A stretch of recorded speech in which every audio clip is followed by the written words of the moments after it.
Considérons que ces roues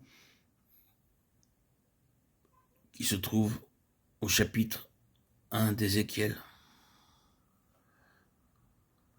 verset 18, et au chapitre 10, verset 12, se situent entre le ciel et la terre. Elles ne sont pas intégralement sur la terre et ne demeurent pas rattachées à la terre, maintenues par des caractéristiques terrestres. Il y a une sorte d'apesanteur. Elles touchent la terre sans être régies par son domaine. Elles se meuvent grâce à leur énergie en relation avec le ciel, mais elles sont aussi en contact avec la terre, comme l'incarnation des énergies divines. Cela nous dit, parmi bien d'autres choses, que les intérêts de Dieu, ses activités, et que le trône de Dieu ne sont pas à l'écart des choses qui sont ici sur cette terre. Il ne règne pas sur son trône dans un recoin solitaire quelque part au loin dans des cieux indéfinis.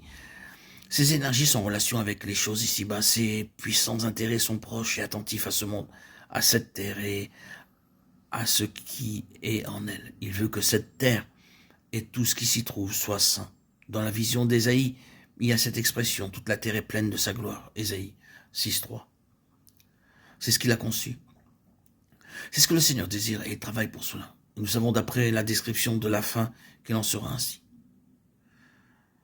Car la terre sera remplie de la connaissance de la gloire de l'Éternel, comme le fond de la mer par les eaux qui le couvrent. Habakkuk 2.14. La sainteté sera partout. Le fait est que Dieu est intimement, étroitement et de manière intelligente associé à l'état des choses ici-bas, à la fois dans l'Église et dans les églises. Il est au courant de tout ce que nous ne voyons pas ou de ce que nous ne réalisons pas. Ses yeux le voient et il est actif à l'égard de cet état de choses pour que tout soit saint afin de pouvoir ramener la gloire. Après tout, le trône n'est pas loin. Il est ici dans sa représentation. Si la première section, chapitre 1 à 3 du livre de l'Apocalypse, c'est une signification, elle a une signification, c'est bien celle-là. Le Dieu homme, cet homme de gloire est ici. Il est proche. Marchant parmi les églises, parmi les chandeliers.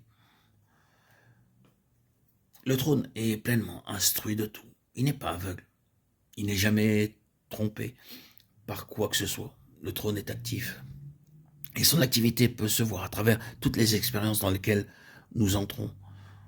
Le trône est déterminé pour avoir en finalité partout et en toute chose cette gloire. Ce symbolisme merveilleux des êtres vivants et des roues est une manifestation de cette activité du trône.